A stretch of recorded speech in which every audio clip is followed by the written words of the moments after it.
Jesus Cristo. Olá, boa noite. Estamos iniciando hoje capítulo 9 do livro de Ezequiel. Que bênção. Acho que parece um pouco redundante quando você olha capítulo 9, o julgamento dos idólatras. Mas veja, tudo aquilo que Deus repete na sua vida, Ele quer te ensinar algo. Já reparou que às vezes a gente entra num ciclo repetitivo na vida até que a gente mude alguma coisa? Porque atitudes iguais não têm resultados diferentes, né? Então, na Bíblia Sagrada, ela funciona no mesmo modus operandi. Toda vez que você vê algo enfatizado várias vezes, tem um ensinamento profundo ali. Então, não é de se levar levianamente a algo que Deus decide dedicar um capítulo inteiro, né? Em diversos, não estou falando só de Ezequiel 9, não, estou falando durante toda a Bíblia Sagrada, obviamente. Entendimentos, né? Porque, veja, ele tem a liberdade de deixar do jeito que ele quiser, ele pode só pular isso, ele pode só dizer, olha, ouvi clamar a voz e não ouvi, e continua e vai seguindo Ezequiel. Ele podia ter feito dessa forma, mas Deus ele é detalhista naquilo que ele necessita da nossa atenção, porque nem todo mundo tem os olhos e os ouvidos espirituais abertos para ter essas revelações, né? E Deus fala que ele revela, ele descobre, de descobrir mesmo, né? De deixar algo coberto ou descobrir algo, ele descobre dos olhos de quem ele bem entender, porque é o Espírito Santo que nos dá a revelação através do que ele quer tirar das trevas. Então, o que ele tirar das trevas e pôr na luz está descoberto. Então, quando ele enfatiza algo diversas vezes na Bíblia, a gente vai ver isso bastante, não só sobre idolatria, mas sobre desobediência, porque idolatria em si é uma coisa separada, né? Desobediência em si é uma outra coisa separada também. Você pode desobedecer de diversas formas, e você pode ser idólatra somente de uma forma, que é se voltando contra Deus e colocando algo em cima, né? Acima, aliás, de Deus. Então, vamos fazer a nossa oração inicial, capítulo 9, que sim, vamos falar novamente de idolatria, né, dos idólatras. É um capítulo com pouquíssimo versículo, são 11 somente, mas para quem estiver online aqui, obviamente sabe que nosso tempo já está quase finalizando para a live, então vai ser um capítulo ótimo de falar, a gente tem tempo para fazer. Então, vamos fazer a nossa oração, tá bom? Então, Pai amado, obrigada, Jesus, Pai, meu Deus, porque o Senhor nos coloca aqui unidos, Senhor, para aprender a Sua palavra, para a gente entrar em comunhão com o Senhor, para a gente entender o que o Senhor nos deixa escrito, para a gente questionar em nós mesmos o que é necessário para a nossa mudança, o que é necessário para aplicar na nossa vida, baseado naquilo que nós aprendemos com o Senhor. Aquilo que nos modifica mesmo, aquilo que nos edifica mesmo, aquilo que às vezes nós temos orgulho em dizer, penso assim ou sou assim, e o Senhor diversas vezes, de formas repetidas, quer nos mostrar que, olha, não, eu te coloquei nesse lugar no qual você se incomoda ou no qual você está sendo incomodado, porque tem algo maior em você que eu quero que prevaleça. Porque tem algo na sua vida, na sua postura, no seu jeito de pensar, no seu jeito de falar, no seu jeito de se comportar, que eu quero trabalhar em você. E isso é algo bíblico, você vê isso em diversas vezes, como Deus trata as pessoas, como Deus eh, dá direcionamento a pessoas quando ele precisa, necessita dessa mudança, que é o famoso deserto, né? Então, essa disciplina de Deus na nossa vida, ela não pode ser ignorada. E se algo repete na sua vida, pare meia hora e pensa. Todas aquelas coisas que se repetem, repetem, repetem na sua vida. Pode ser na sua vida profissional, pode ser na sua vida amorosa, na sua vida espiritual mesmo com Deus. Às vezes, né? A gente às vezes tem ciclos, por exemplo. Antigamente eu tinha ciclo de preguiça para orar. Era uma preguiça de orar mesmo, assim. Era, ai, não, mas ai, não requeria meu esforço físico. Mas eu queria meu tempo de parar qualquer coisa que eu estava fazendo, ou então se fosse antes de dormir, ai, nossa, mas eu já estou dormindo, mas não, eu tô assistindo filme, não, mas eu já tô quase. E aí quando acordar também. E isso foi sendo trabalhado em mim graças à misericórdia dele, porque eu queria ter um resultado diferente do que eu já tinha tido por vários anos. Eu queria poder mudar isso em mim. Eu queria poder edificar uma fé constante em oração com Deus. Então, fui pedindo. Estou perfeita nisso? Longe. Estou aprendendo todos os dias. Mas é nesse momento de autorreflexão que nós fazemos e convidando a Ele para essa reflexão também, que nós aprendemos que aquilo que se repete na nossa vida vem com lições, vem com aprendizado, vem com disciplina, vem com, né? Nem sempre tem que ser em sentido negativo. Então, prestem atenção, às vezes meia hora você e Deus, você e um louvor, você e o barulho da natureza, você e o silêncio da madrugada, da noite no seu quarto. Você pensar, o que que sempre repete na minha vida? O que que eu sempre faço igual? Porque às vezes a gente é tão certo de que a gente faz algo certo e que é aquilo que tem que ser, e que aquilo é o perfeito, e que aquilo é como tem que ser de fato, né? Que nós nos cegamos a possibilidades. E as possibilidades, elas estão aí para isso. Evoluir requer deixar para trás muitas coisas, né? Então, na nossa vida é importante a gente prestar atenção, porque na Bíblia, quando ele enfatiza várias vezes, tem um aprendizado que ainda não foi aceito. E isso nós vemos todas as vezes que os israelitas e os judeus, eles desobedecem a Deus, né?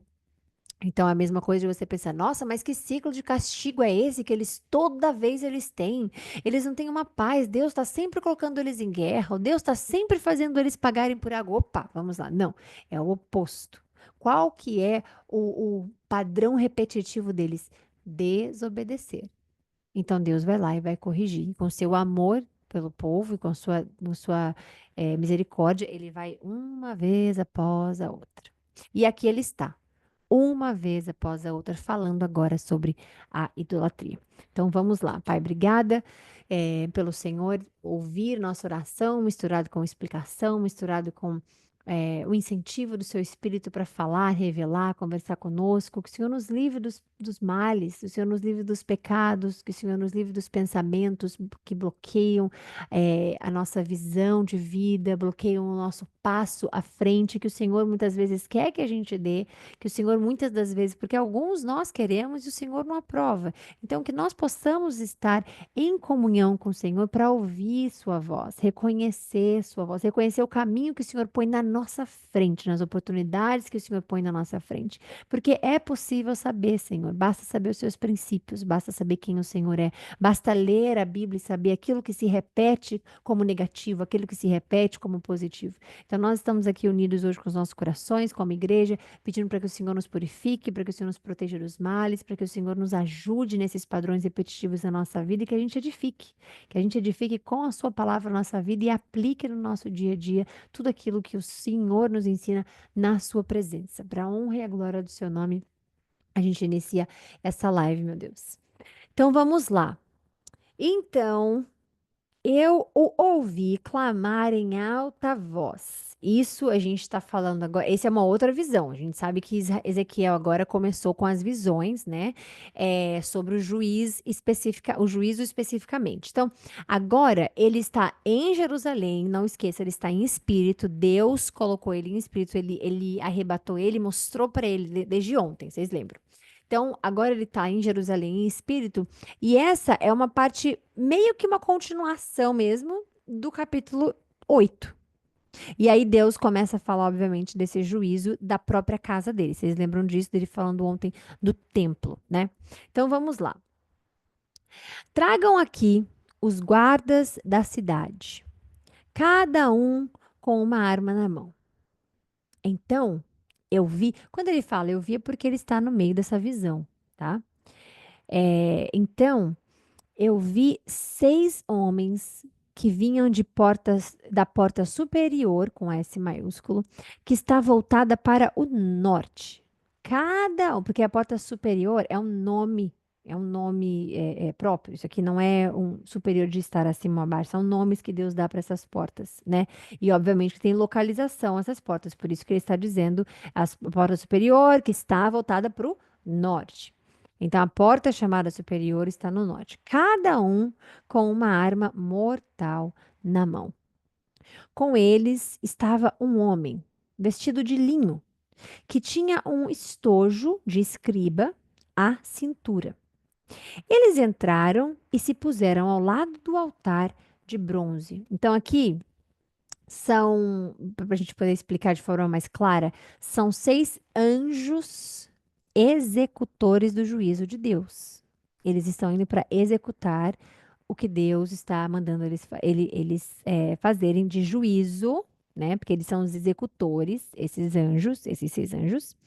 É, e eles entram pela porta norte, ok? E um deles, Deus fala, né, que um deles ele tem é, um estojo de escriba na mão. Tem traduções que fala tinteiro, é como se fosse é, a, a tinta mesmo, né? Aqui a gente tem a explicação de ser um estojo, de ser como ele está falando de escriba, mas o que tem dentro de um estojo de escriba? Tinta para escrever. Se ele é um escriba, para escrever. Então ele está dizendo que um desses 6 anjos, ele era especial, ele era diferenciado, aliás, ele era diferenciado. E ele tinha esse estojo aí. E esse estojo que ele tinha, ele está ali junto representando com ele a misericórdia do Senhor. Então, a glória do Deus de Israel levantou-se de cima do querubim. Então, vocês estão vendo que são anjos. Esses seis aqui são anjos. Onde havia estado. E se moveu para a soleira do templo. Então, o Senhor chamou o homem vestido de linho, que tinha o estojo de escriba à cintura, e lhe disse: Percorra a cidade e ponha um sinal na testa daqueles que choram e se lamentam por causa de todas as práticas detestáveis que ocorrem nela. Aonde? Neste lugar, nesta cidade. Então, uns vão estar chorando, eles estão nessa visão chorando e se lamentando por causa dessas práticas detestáveis. Então, são pessoas que enxergam o errado e sofrem por ver o errado acontecer. Então, o que que acontece? Quando ele manda por esse sinal, ele está mandando selar os justificados, os justos, porque eles não participam do pecado. Como você está vendo aqui, olha, põe um sinal na testa daqueles que choram. Onde mais Deus colocou um sinal, por exemplo, que é bem marcante que você vai lembrar? Êxodo, sinal na porta selado com sangue os batentes da porta para que nenhum mal entre e que o destruidor não passasse e que o juízo não fosse aplicado e as pestes também não e que a morte também não. Então, especificamente a morte do primogênito e tudo mais. Então, o que que acontece? Aqui a gente está entendendo Deus colocar em prática, né? Esse entendimento de que somos selados, justos, justificados em Cristo, somos selados. Aqui, obviamente, como ele está falando de Jerusalém e tudo mais, ele está dizendo que Deus manda selar os justos, porque eles não participam do pecado, eles choram, eles se entristecem com ele, né? Então, essa marca obviamente, é um símbolo de proteção espiritual que Deus está colocando em cada um daqueles que não participam do pecado. Algumas pessoas associam, por exemplo, com essa separação da igreja, né? Que é, para quem acredita na parte pré-tribulação, que é que se chama tribulacionismo.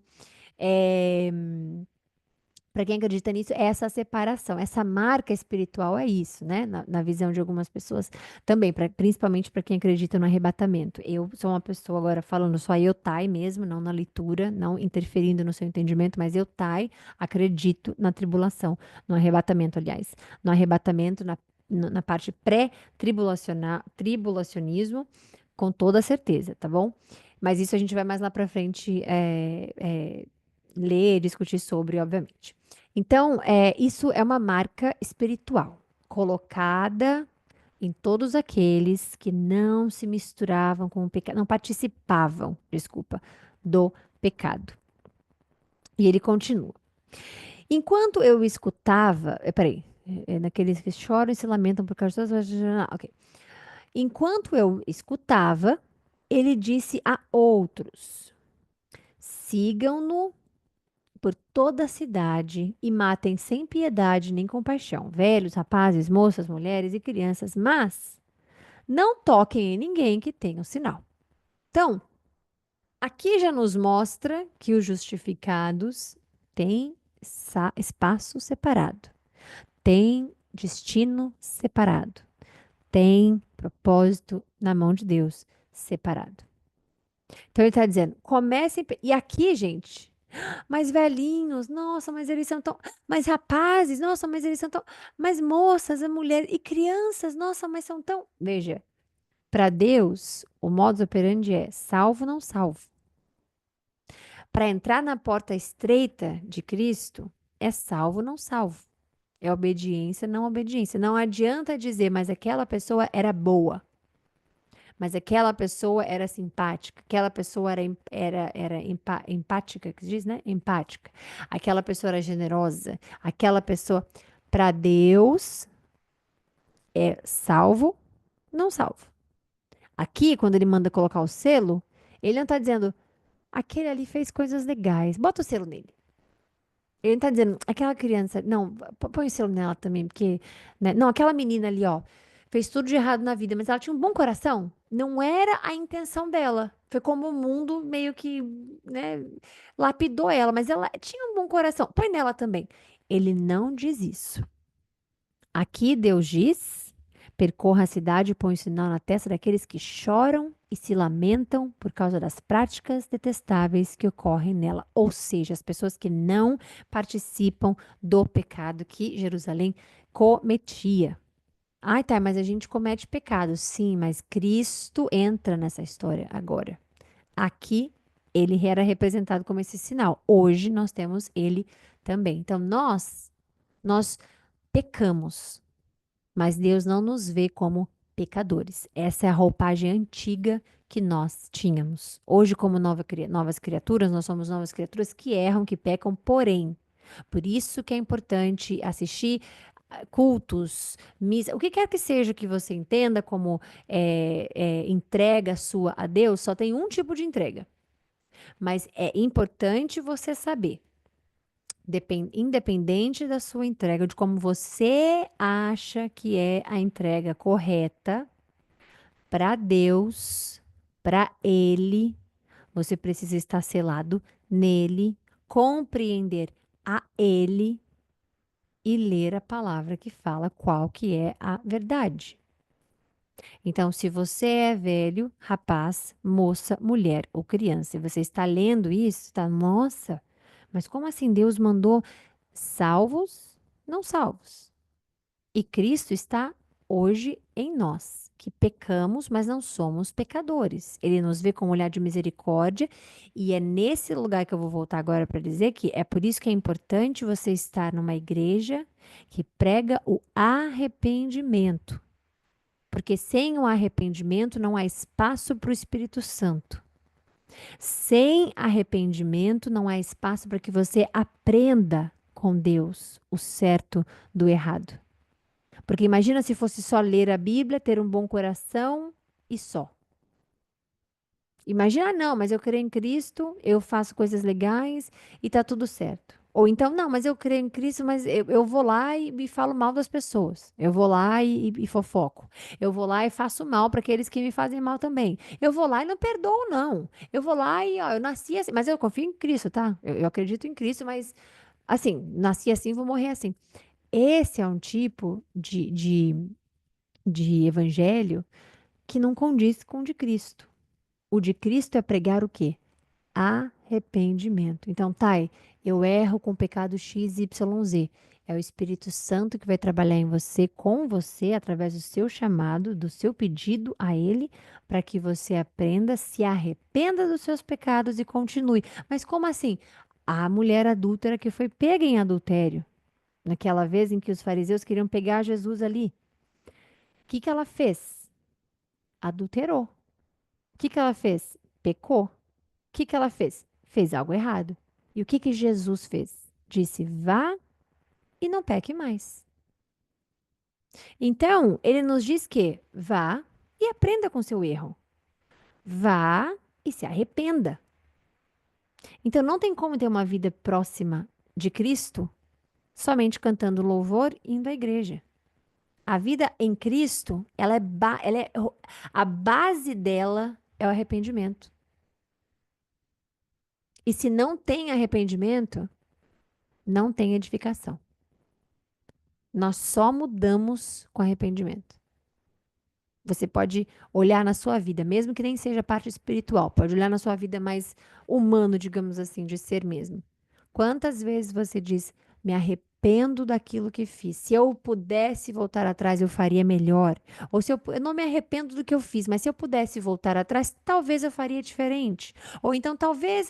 Quantas vezes tem coisas que você diz, talvez eu faria isso diferente. Então, se você tem a oportunidade de mudar, entenda como um privilégio, não fraqueza.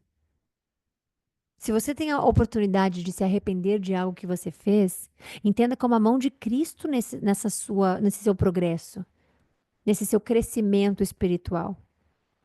Então nós precisamos do arrependimento, porque o que Deus nos deu naquela cruz foi perdão.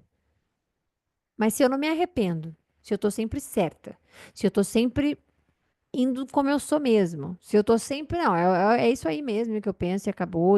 Não, mas eu nasci assim, eu vou morrer assim, mas isso faz parte da minha natureza, isso faz parte de quem eu sou. Por que que a misericórdia de Cristo é tão grande no perdão e não em nos admirar como nós éramos? Então, Jesus é igual a arrependimento. A cruz é igual a arrependimento. Aquela cruz foi para que nós pudéssemos nos arrepender dos nossos pecados e viver uma vida nova com Ele. E é o que Ele nos propõe. Tanto que, se você lembrar de como você talvez era antes de Cristo ou depois de Cristo, não existe você não ter uma mudança. Agora, se não tem mudança, é necessário rever a sua conversão. É necessário ver o seu relacionamento com Cristo. Não gosto da palavra conversão, tá bom. O seu relacionamento com Jesus. Porque se você é igual ao que você era quando você conheceu Jesus, de mais íntimo que eu digo, tem algo errado. Você está segurando o seu lado humano mais do que deixando o espiritual te edificar. E isso é o que é necessário na nossa sociedade hoje, nos nossos irmãos em fé hoje. Pouco se fala sobre se arrepender, pouco se fala sobre mais, se fala sobre pedir, em querer. O que também não está distante de um relacionamento com Deus. Podemos pedir e querer da mesma forma, agora sem um arrependimento, para que cruz? Então, vamos seguindo. E ele diz: mas não toque naqueles que tenham sinal. Comece pelo meu santuário. Então, ele começa por um lugar onde nem deveria. Porque não deveria, que eu digo assim, não que Deus não deveria, né? Mas que ele não precisaria. Porque se é o santuário dele, todo mundo ali tinha que estar santo. Todo mundo ali tinha que estar obediente, limpo, salvos pela marca. Então começaram pelas autoridades que estavam na frente do templo, e ele lhe disse: contaminem o templo e encha de mortos os pátios. Podem ir. Eles saíram e começaram a matança na cidade toda. Enquanto isso, eu fiquei sozinho. Então, prostrei-me com o rosto em terra, clamando: ah, soberano Senhor, vais destruir todo o remanescente de Israel, lançando a tua ira sobre Jerusalém? Então, o que que a gente tem aqui? O que que Ezequiel está fazendo? Está intercedendo. Mas Deus responde: a iniquidade do povo de Israel e de Judá é enorme. A terra está cheia de sangue derramado e a cidade cheia de injustiça. Eles dizem: o Senhor abandonou o país. O Senhor não nos vê. Então eu, da minha parte, não olharei para eles com piedade, nem os pouparei, mas farei cair sobre a cabeça deles o que tem feito, o que eles têm feito. Então, o homem vestido de linho com o estojo de escriba, à cintura, voltou trazendo um relatório e disse: fiz conforme tudo o que me ordenaste. Então, Ezequiel que ele intercede, mas Deus dá uma resposta firme, ó, não vai ser evitado o juízo, vai acontecer. E quando ele fala, vai colocar sobre eles na cabeça deles o que eles mesmos têm feito, é a justiça proporcional às ações. Sem piedade, porque eles zombaram da graça de Deus. A graça de Deus é o quê? O perdão. A graça de Deus é o quê? A gente nem entender o porquê que a gente merece, ou o que que é que ele faz por nós. Que graça é essa? Como a gente consegue entender o que é graça? Explique a graça do Senhor na sua vida. Você pode até explicar dizendo, é milagre, não sei. Ah, é bondade. Ah, não sei. Ah, pode ser. Quem explica a graça dele? Vou mandar meu filho, vai morrer por você, vai. Isso é bondade? Não sei. Isso é somente amor especificamente? Isso somente é. Então a graça é algo assim que não se rejeita, porque a graça não se compra, a graça não se conquista, a graça não se consegue, a graça não se negocia. A graça é ser escolhido. E se você foi, você não faz ideia de como pagar isso de volta. Não existe. Então, o mínimo que nós fazemos, como pouco entendedor e limitados que somos, é amar sobre todas as coisas, obedecer, amar o próximo, é fazer tudo na sua vida para que você esteja alinhado, alinhada com o Senhor. É de fato você ter uma comunhão na qual te transforma, não te engrandece, te diminui, não te motiva a ser como você quer ser ou como você acha que a sua natureza é. Porque deixa eu dizer, a sua natureza é péssima, a minha natureza é péssima. A nossa natureza vem do pecado lá de trás. A Bíblia diz que Eva é a mãe da humanidade. E o que ela fez de rejeitar a graça de Deus vem no nosso DNA. Agora, em Cristo, nós somos novas criaturas. Então, para que que eu quero dizer que essa é a minha natureza, eu nasci assim? Para que que eu quero dizer, para que correlacionar algo tão santíssimo com algo tão doloroso quanto foi a queda da humanidade para Deus? Eu pensei nisso, que as suas atitudes possam refletir os seus pensamentos.